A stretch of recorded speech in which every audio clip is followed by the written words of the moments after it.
ವೀಕ್ಷಕರಿಗೆ ನಮಸ್ಕಾರ. ನಮ್ಮಲ್ಲಿ ಒಂದು ಮಾತಿದೆ, ಗುರುಭಕ್ತಿ ವಿಹೀನಸ್ಯ ಶಿವಭಕ್ತಿರ್ ನ ಜಾಯತೆ ಅಂತ. ಗುರುಭಕ್ತಿ ಇಲ್ಲದವನಿಗೆ ಶಿವನ ಭಕ್ತಿ ಆಗೋದಿಲ್ವಂತೆ. ಗುರುವೇ ಪರಮದಾರಿ ಶಿವನಡೆಗೆ ನಮ್ಮನ್ನು ಕರೆದೊಯ್ಯಲಿಕ್ಕೆ. ಆ ನಿಟ್ಟಿನಲ್ಲೇ ಈ ಕಾರ್ಯಕ್ರಮ ಬಿತ್ತರವಾಗ್ತಾ ಇರ್ತಕ್ಕಂಥದ್ದು. ಅಂದಹಾಗೆ ಈ ಹೊತ್ತು ಕೂಡ ಒಂದು ವಿಶೇಷವಾದ ಮಠ, ಮತ್ತೊಬ್ಬ ವಿಶೇಷ ಸಂತರನ್ನು ನಿಮಗೆ ದರ್ಶನ ಮಾಡಿಸ್ಬೇಕು ಅಂತ ನಾವು ಹೊರಟಿರ್ತಕ್ಕಂಥದ್ದು ಚಿತ್ರದುರ್ಗ ಜಿಲ್ಲೆಯ ಮುರುಘ ರಾಜೇಂದ್ರ ಬೃಹನ್ಮಠಕ್ಕೆ.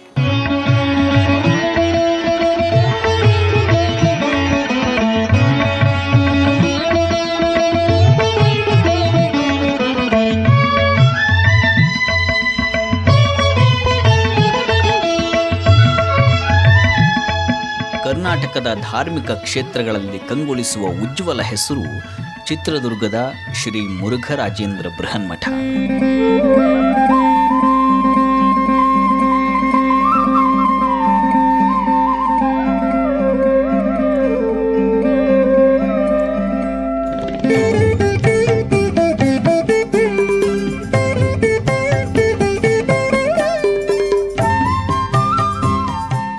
ನಮ್ಮಲ್ಲಿ ಒಂದು ಸುಭಾಷಿತ ಇದೆ, ಜಲಂ ದೇವಗುರುಂಚೈವ ಶಯನಂಚ ದ್ವಿಜಾಲಯಂ ನಿರ್ಣಿಕ್ತ ಪಾದ ಪ್ರವಿಶ್ಯ ನ ನಿರ್ಣಿಕ್ತ ಅಂತ.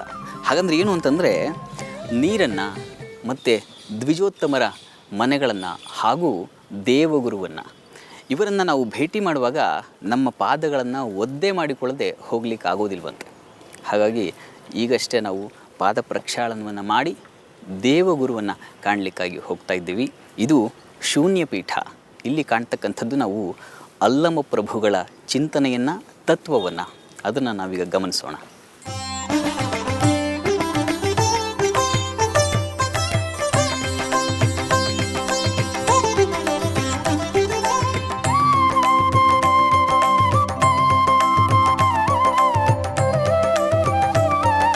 ಚಿತ್ರದುರ್ಗದ ಈ ಬೃಹನ್ಮಠಕ್ಕೆ 3 ಶತಮಾನಗಳಿಗೂ ಮೀರಿದಂಥ ಗಣ್ಯ ಗುರು ಪರಂಪರೆ ಇದೆ. ಇಂಥ ಮಠಕ್ಕೆ ಭದ್ರ ಬುನಾದಿಯನ್ನು ಕೊಟ್ಟವರು ಹಿರಿಯ ಶರಣರಾದ ಅಲ್ಲಮ ಪ್ರಭುಗಳು. ಸುತ್ತಿ ಸುತ್ತಿ ಬಂದಡಿಲ್ಲ, ಲಕ್ಷ ಗಂಗೆಯ ಮಿಂದಡಿಲ್ಲ, ತೊಟ್ಟ ತೂದಿಯ ಮೇರುಗಿರಿಯ ಮೆಟ್ಟಿ ಕೂಗಿದಡಿಲ್ಲ. ಈ ಬೃಹನ್ಮಠದ ಹಿನ್ನೆಲೆಯನ್ನು ನಾವು ನೋಡೋದಾದರೆ ನಮ್ಮನ್ನು 12ನೇ ಶತಮಾನಕ್ಕೆ ಕರೆದೊಯ್ಯುತ್ತೆ. ಆಗ ಅಲ್ಲಿ ಬಸವಣ್ಣವರು ಮಹಾ ಕ್ರಾಂತಿ ಪುರುಷರು ಅಂತ ಅನ್ನಿಸ್ಕೊಂಡಿದ್ರು. ಅವರು ಒಂದು ಶೂನ್ಯ ಪೀಠವನ್ನು ರಚಿಸಿದರು. ಆ ಶೂನ್ಯ ಪೀಠಕ್ಕೆ ಗುರುಸ್ಥಾನದಲ್ಲಿ ಕೂತಂಥವರು ಅಲ್ಲಮ ಪ್ರಭುಗಳು. ಅಲ್ಲಮ ಪ್ರಭುಗಳು ಮಹಾ ಸಂತರು. ಅವರು ಅದ್ವೈತವನ್ನು, ಬರೀ ವಾಗದ್ವೈತ ಅಲ್ಲ, ಕ್ರಿಯಾದ್ವೈತವನ್ನು ಆಚರಣೆಯಲ್ಲಿ ಮಾಡಿದಂಥವರು. ಅಂಥ ಮಹಾಶ್ರೇಷ್ಠ ಸಂತರು ಹಲವಾರು ಶಿಷ್ಯರನ್ನು ರಚಿಸಿದರು. ಆ ಶಿಷ್ಯರು ಅವರ ತತ್ವಗಳನ್ನು, ಅವರ ಆದೇಶಗಳನ್ನು ಪಾಲಿಸ್ತಾ ಚರಪೀಠಗಳನ್ನು ಮಾಡಿಕೊಂಡಿದ್ದರು. ಅಂದರೆ ಎಲ್ಲ ಕಡೆ ಹೋಗಿ ಆ ತತ್ವ ಸಾರವನ್ನು ಹರಡೋದು, ಜನತೆಗೆ ತಿಳಿಪಡಿಸುವಂಥ ಕೆಲಸವನ್ನು ಮಾಡ್ತಾಯಿದ್ರು. ಹಾಗೆ ಚರಪೀಠವನ್ನು ಮಾಡಿಕೊಂಡು ಸಾಕಷ್ಟು ಜನ ಅವರ ಅನುಯಾಯಿಗಳು ಈ ಚಿತ್ರದುರ್ಗ ಕ್ಷೇತ್ರಕ್ಕೆ ಬಂದು ನೆಲೆ ನಿಂತರು. ನಿತ್ಯ ನೇಮದಿಂದ ತನುವ ಮುಟ್ಟಿಕೊಂಡಡಿಲ್ಲ, ಅತ್ತಲಿದ್ದ ಹರಿವ ಮನವ ಚಿತ್ತದಲ್ಲಿ ನಿಲ್ಲಿಸಬಲ್ಲಡೆ, ಬಚ್ಚು ಬರಿಯ ಬೆಳಗು ಗುಹೇಶ್ವರನೆಂಬ ಲಿಂಗವು. ಆ ಚರಪೀಠದ ಉದ್ದೇಶ ಎಲ್ಲ ಕಡೆ ಸಂಚಾರ ಮಾಡುತ್ತಾ ಜನರ ಅಜ್ಞಾನವನ್ನು ಅಳಿಸುವುದಾಗಿತ್ತು. ಅದೇ ಗುರು ಕಾರ್ಯದಲ್ಲಿ ಈ ಚಿತ್ರದುರ್ಗಕ್ಕೆ ಬಂದವರು ಶ್ರೀ ಮುರುಗಿ ಶಾಂತವೀರ ಸ್ವಾಮಿಗಳು. ಮುರುಗಿಯ ಶಾಂತವೀರ ಸ್ವಾಮೀಜಿಯವರು ಈ ಭಾಗದಲ್ಲಿ ಬರ್ತಾರೆ. ಕರ್ನಾಟಕದಾದ್ಯಂತ ಸಂಚಾರವನ್ನು ಮಾಡಿ ಇಲ್ಲಿಗೆ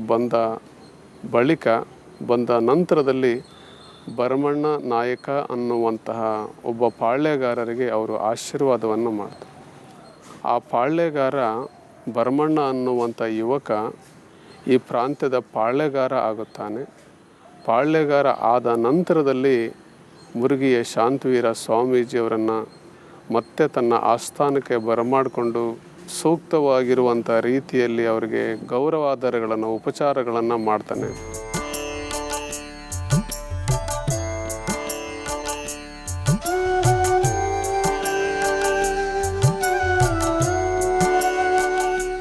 ಹೀಗೆ ಚರಪೀಠವೊಂದು ಚಿತ್ರದುರ್ಗದ ಬೆಟ್ಟದಲ್ಲಿ ಸ್ಥಿರವಾಗಿ ನಿಂತಿತು. ಬಿಚ್ಚುಗತ್ತಿ ಭರಮಣ್ಣ ನಾಯಕ ಸ್ವಾಮಿಗಳ ಉಪಾಸನಕ್ಕೆ ಅವಕಾಶವನ್ನು ಮಾಡಿಕೊಟ್ಟಿದ್ದ. ಆದರೆ ಬೆಟ್ಟದ ಸ್ಥಳ ಸ್ವಾಮಿಗಳ ಶಾಂತಿಯನ್ನು ಕದಳಿತ್ತು. ಆಸ್ಥಾನ ಅಂತಂದರೆ ಈ ಒಂದು ಯುದ್ಧ, ಹಿಂಸೆ ಇವೆಲ್ಲವೂ ಸರ್ವೇ ಸಾಮಾನ್ಯ. ಅದನ್ನೆಲ್ಲ ನೋಡ್ಕೊಂಡಿರಲಿಕ್ಕೆ ಮುರುಗಿಯ ಶಾಂತವೀರ ಸ್ವಾಮೀಜಿಯವರಿಗೆ ಆಗೋದಿಲ್ಲ. ನಾನು ಇಲ್ಲಿಂದ ಮತ್ತೆ ಹೊರಗಡೆ ಹೋಗಬೇಕು ಅಂತ ಅವರು ಬಯಸಿದಂಥ ಸಂದರ್ಭದಲ್ಲಿ ಎರಡನೆಯ ಮಠವಾಗಿ ಏನು ಇಲ್ಲಿ ಎರಡೂ ಕೆರೆಗಳ ನಡುವೆ ಇರುವಂಥ ಈ ಮುರುಘರಾಜೇಂದ್ರ ಮಠದಲ್ಲಿ ಮುರುಘಾ ಮಠವನ್ನು ಆ ದೊರೆ ಪಾಳ್ಯಗಾರರು ಕಟ್ಟಿಸಿಕೊಟ್ರು ಅನ್ನುವಂಥ ಒಂದು ಪ್ರತೀತಿ. ಇಲ್ಲಿನೇ ಅವರು ಧಾರ್ಮಿಕ ಕಲಾಪಗಳನ್ನು, ಶಿವಯೋಗ ಸಾಧನೆಯನ್ನು ಅವರು ಮಾಡ್ತಾ ಬಂದರು.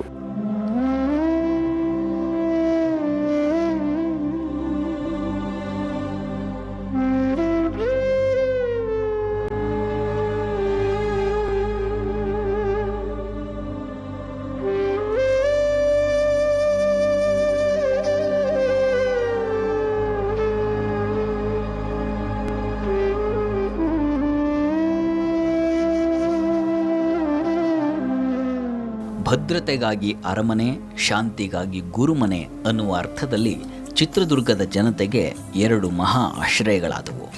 ಮತ್ತು ಮುರುಘೆ ಶಾಂತವೀರರ ನಂತರ ಶೂನ್ಯಪೀಠ ಮುರುಘ ಪೀಠವಾಗಿ ಬದಲಾಯಿತು. ಹೀಗೆ ಈ ಬೃಹನ್ಮಠಕ್ಕೆ ತನ್ನದೇ ಆದ ಪರಂಪರೆ ಇದೆ. ಆ ಪರಂಪರೆಯಲ್ಲಿ ಅನೇಕ ಸ್ವಾಮಿಗಳು ಸಮಾಜಕ್ಕೆ ಮಹತ್ತರ ಕೊಡುಗೆಗಳನ್ನು ಕೊಟ್ಟಿದ್ದಾರೆ. ಹಿಂದಿನ ಸ್ವಾಮಿಗಳ ತತ್ವಾದರ್ಶಗಳಿಗೆ ಶರಣಾಗಿ ಈ ಬೃಹನ್ಮಠವನ್ನು ಮುನ್ನಡೆಸಲು ಸಿದ್ಧರಾದವರು ಈ ಡಾಕ್ಟರ್ ಶಿವಮೂರ್ತಿ ಮುರುಘ ಶರಣರು.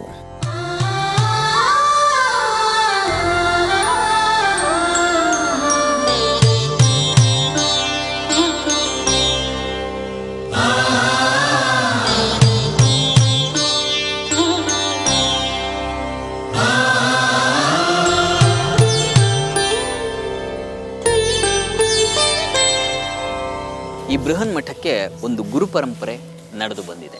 ಹಾಗೆ ಪೂರ್ವ ಗುರುಗಳ ಗದ್ದುಗೆಯನ್ನು ನಾವಿಲ್ಲಿ ಕಾಣಬಹುದು.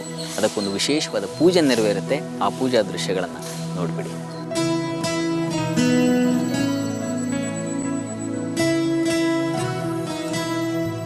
ಈ ಸ್ವಾಮಿಗಳಿಗೆ ಪ್ರೇರಕರು, ಪೂಜ್ಯರು ಆದಂಥ ಮಲ್ಲಿಕಾರ್ಜುನ ಸ್ವಾಮಿಗಳ ಗದ್ದುಗೆಯನ್ನು ನಾವಿಲ್ಲಿ ಕಾಣಬಹುದು. ಬಂದ ಭಕ್ತರು ಧನ್ಯರಾಗುವುದೇ ಈ ಗದ್ದುಗೆಯ ದರ್ಶನದಿಂದ.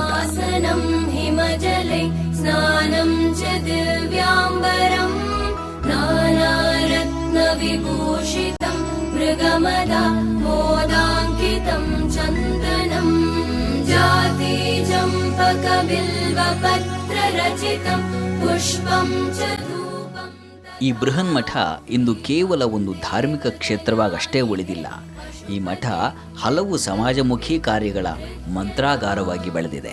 ಈ ನಮ್ಮ ಮಠದಲ್ಲಿ ನಿತ್ಯ ದಾಸೋಹ, ವಿವಾಹ ಕಾರ್ಯಗಳು ಮತ್ತು ಅನಾಥಾಶ್ರಮ, ಅನಾಥ ಮಕ್ಕಳಿಗೆ ಇಲ್ಲಿ ವಿದ್ಯಾಭ್ಯಾಸವನ್ನು ಕೂಡ ಕೊಡ್ತಾರೆ.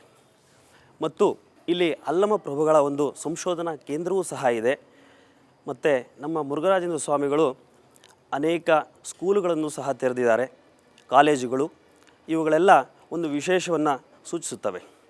ಇದನ್ನೆಲ್ಲ ನಮ್ಮ ಚಿತ್ರದುರ್ಗ ಹೊಂದಿರೋದಕ್ಕೆ ಕಾರಣ ನಮ್ಮ ಈ ಶ್ರೀ ಮುರುಘರಾಜೇಂದ್ರ ಮಠ. ನಿಜ, ಈ ಬೃಹನ್ಮಠ ಇಂದು ಸಾಮಾನ್ಯ ಜನರ ಪಾಲಿಗೆ ಒಂದು ಸಮಾಧಾನದ ನಿಲಯ. ಅದಕ್ಕೆ ಕಾರಣ ಸ್ವಾಮಿಗಳ ಕರುಣಾ ಮನೋಭಾವ. ಅವರು ನಮ್ಮ ಜೊತೆ ಮಾತಾಡುತ್ತಾ ಹೇಳಿಕೊಂಡಿದ್ದು ಅವರ ಅಂತರಂಗದ ತುಡಿತವನ್ನು. ಒಂದು ಮಠ ಹೇಗೆ ಜನರ ಅಜ್ಞಾನವನ್ನು, ಮೌಢ್ಯವನ್ನು ನಿವಾರಿಸಬೇಕು ಅನ್ನುವ ನಿಟ್ಟಿನಲ್ಲಿ ಸ್ವಾಮಿಗಳು ಸದಾ ಚಿಂತಾಸಕ್ತರಾಗಿರ್ತಾರೆ.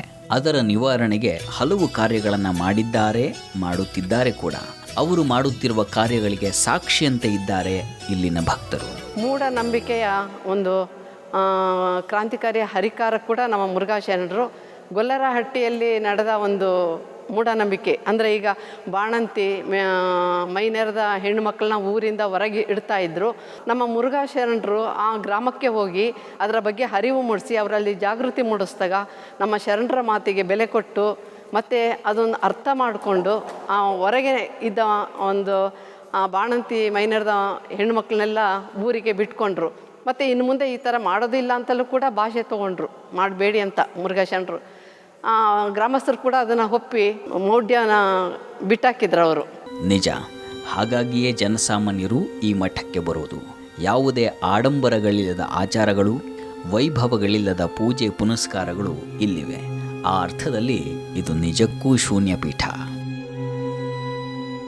ಇಲ್ಲಿ ನಿಮಗೆ ಯಾವುದೇ ದೇವ ಮಂದಿರ ಕಾಣುವುದಿಲ್ಲ. ಬದಲಾಗಿ ಸ್ವಾಮಿಗಳ ಮೌನ ಪೂಜೆ ಭಕ್ತರನ್ನ ಶಾಂತರಾಗಿಸುತ್ತೆ.